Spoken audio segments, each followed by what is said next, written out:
So the way the question was stated is, that the person struggles with justice at the exclusion of the primary mission of the church, which is discipleship, and so the person wants to kind of discuss that at the level of, how to balance that. So let me rephrase that question one more time. So, because I think I find it all the time. So they say, how do you balance justice at the exclusion of the primary mission of the church, which is discipleship? Another way of saying it would be, all this focus on justice is distracting from the gospel, okay? And to answer it real quickly and succinctly, it would be simply this.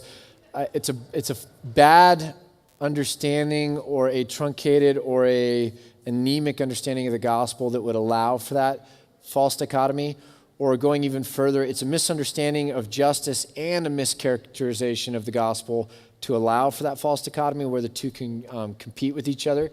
If we understand the gospel correctly, we understand that it's about justice from the very get-go.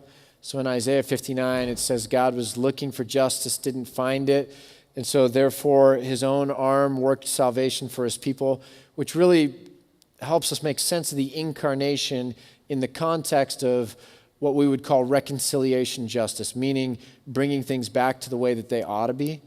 And so the whole mission of Jesus to bring us back into alignment with God, those that are far to be brought back close, to be restored in that relationship, to find unity with God, that's all a part of a proper understanding of justice.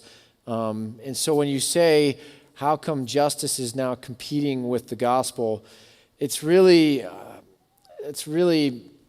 a bad false dilemma. I think what we would want to say is that the gospel should always bring about a deep understanding of the place of justice and the mandate of love, or God's heart for the poor or the vulnerable or the oppressed. That's part and parcel of the kingdom and of what God was trying to do in bringing restoration and reconciliation. And that a proper understanding of justice is going to make sense of the spiritual problems that give rise to injustice. So selfishness, oppression, violence. I mean, most of the injustices in the world have beneath them spiritual roots and causes.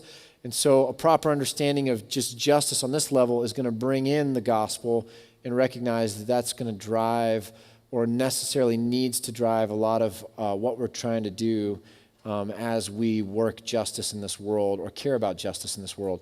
So they both inform the other. They're both aspects of a holistic understanding of what God is doing in the world and what the mission of the church is. I don't think you can talk about discipleship without the command to love others. And so to say that the primary mission of the church is discipleship, justice is a distraction, I would say, how do you get discipleship without justice being somehow involved in that, right? So I think it's a misunderstanding or mischaracterization of both of them where they're actually inseparable. It's holistic. They're an amalgam. And the deeper we get into it, the more we realize how all that turns on itself. So that's kind of how I see the two working. So.